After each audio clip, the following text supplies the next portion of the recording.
The first time Eli went silent on me for a full week, I counted every meal. 7 breakfasts I set in front of him, 7 suppers.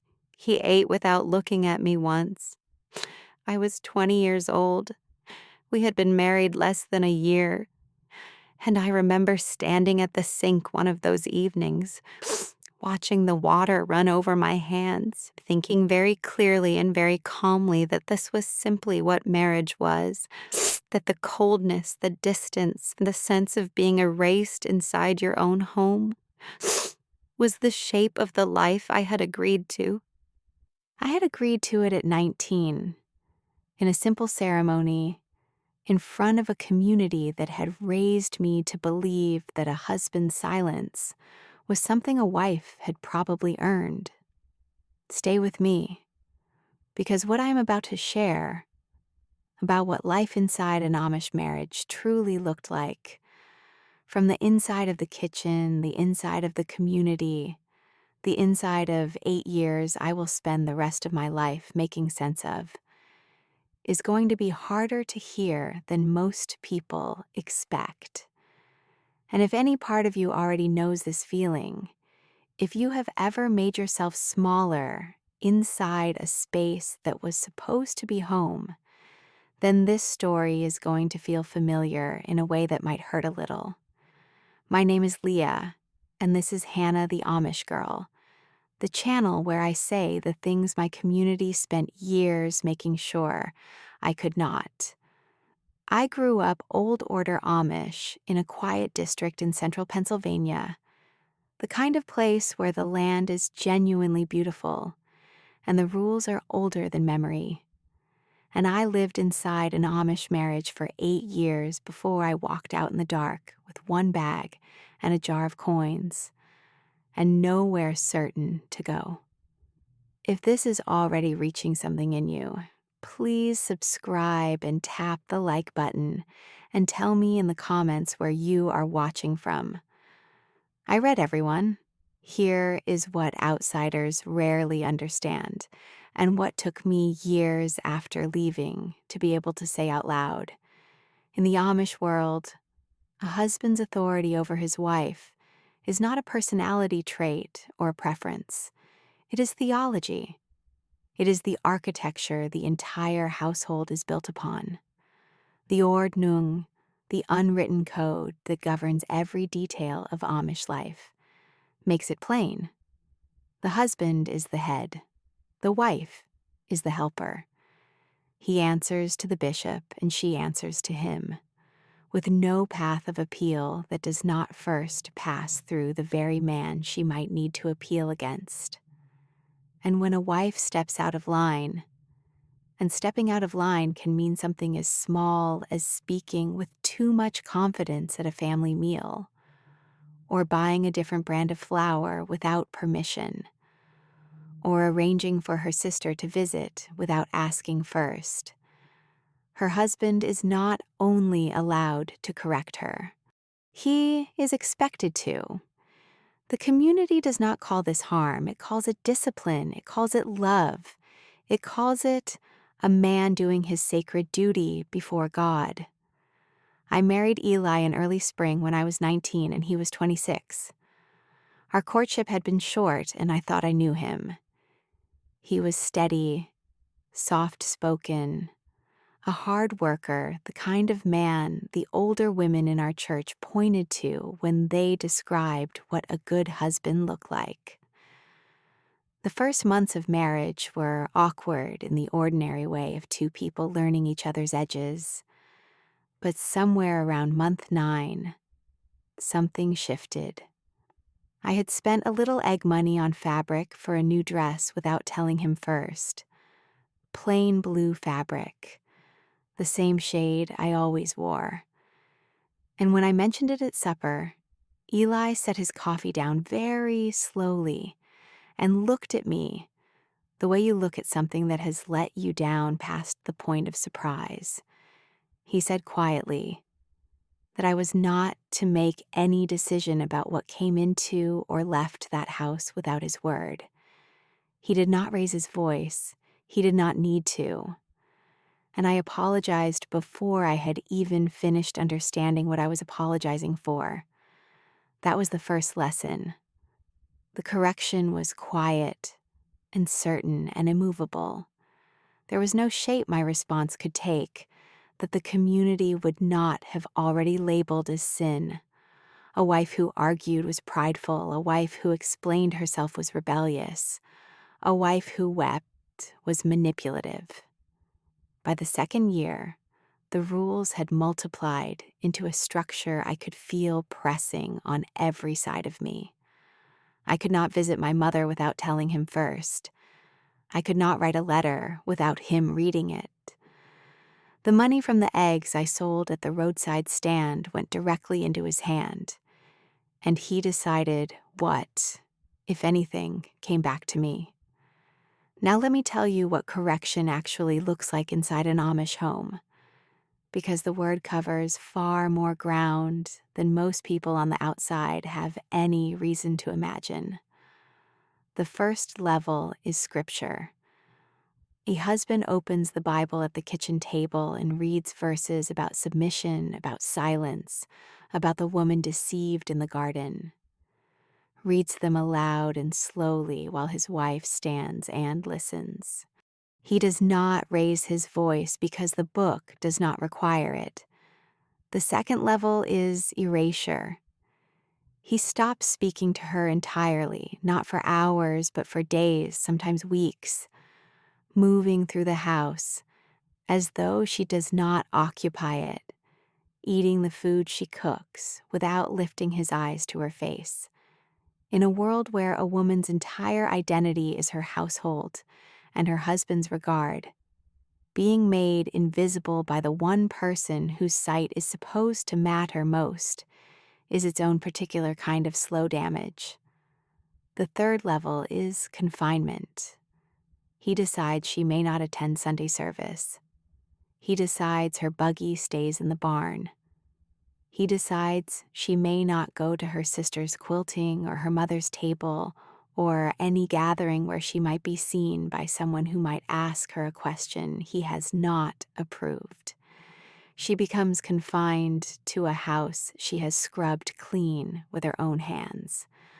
The fourth level, and this is where people who have never lived inside a closed religious community go very quiet, is physical. It does not happen in every home, and I will not pretend otherwise, but it happens in enough homes that every Amish woman I have ever known has either experienced it herself or knows without question which neighbor has. In my home, it began in the second year, and it was never dramatic the way people imagine. It was always quiet, always swift, always followed by a long stretch of ordinary kindness that made me question my own memory of what had happened. And that kindness in between, that warmth that returned like nothing had occurred, was not incidental. It was the thing that kept me in place far more effectively than anything else. I want you to understand something about the community now, because this is the part that matters as much as anything I have described. When a wife is suffering inside her marriage, the community does not intervene, not because they do not see. In an Amish district, everyone sees everything. Walls are thin. Neighbors notice, sisters notice, mothers notice. But stepping between a husband and his God-given authority would itself be a transgression, and no one, especially no woman, would risk it. My own mother saw something on my arm one summer afternoon when I reached across her kitchen table. She looked at it. She looked at my face. She said, "Leah, Eli works hard. A man who carries that much responsibility carries a heavy load." And then she asked if I wanted more coffee. That was the closest anyone ever came to acknowledging what was happening. There is a process in the Amish world for a wife who cannot endure, what is happening inside her marriage. It is not divorce. Divorce does not exist within our faith, or rather, it exists only as a kind of permanent disgrace that follows a woman like a shadow for the rest of her life. The process is going to the bishop. I went when I was 25. I sat across from our bishop in his parlor on a wooden chair and told him, in the most careful words I could find, that my husband was a very hard man to live beside. The bishop listened. He was not unkind, I want to say that plainly, because he was not. He was a man who believed what he had been taught, and what he had been taught was the same thing Eli had been taught. He folded his hands and said, "Leah, a wife's submission is the soil where a husband's gentleness takes root. If that gentleness is slow in coming, you must first ask whether the soil has been prepared. Have you been a helper to him? Have you been quiet? Have you been willing in your heart?" I walked home that afternoon, already knowing what I would find when I arrived. Eli knew I had gone. The bishop had told him. What happened that night I will not describe in detail. I will only say that I understood for the first time with complete clarity that the bishop was not a door out of anything. The bishop was one more lock. My friend Ruth was married to a deacon, a man the whole district respected, a man who prayed long and loud at every gathering. She came to my kitchen in the 6th year of my marriage and sat at my table without removing her bonnet. And after a long silence, she said quietly that she believed she was going to lose herself completely in that house. We did not cry. We sat. I poured her coffee. After another long silence, she asked if I knew anyone who had left, and I told her I knew of one, a woman named Anna from a district 2 counties over, who had walked away 3 years before and was said to be living in the city, working in a bakery. Ruth said, "Do you ever think about it?" And I said, "Every single day." I had never said those words out loud before, not even to myself. Saying them was like setting something down I had been carrying so long I had forgotten it had weight. I started keeping a jar of money hidden in the barn, after that behind a loose board in the second stall. Egg money, sewing money, amounts small enough that they disappeared into the household without notice. Some weeks I added $1, some weeks less. I did not have a plan. I had a jar. By the end of the 7th year, I had nearly $400. By the middle of the 8th, I had close to $600. I did not know exactly where I would go. I only knew the jar was mine and that nothing else in my life was. The night I left, something in the kitchen broke. Not me, something else, something ceramic and loud. And afterward, I stood very still in the silence that followed. And I knew the way you know when a season has finally turned. I packed one bag. I took the jar from the barn. I walked 4 miles in the cold to the phone shanty at the edge of our district and called the only number I had memorized. Anna's, the woman from the bakery, whose number Ruth had passed to me like something precious and forbidden. Anna answered on the second ring. She said, "Where are you?" I told her. She said, "Stay. I'm coming." The shunning came quickly. My parents' door closed. My sisters returned my letters unopened.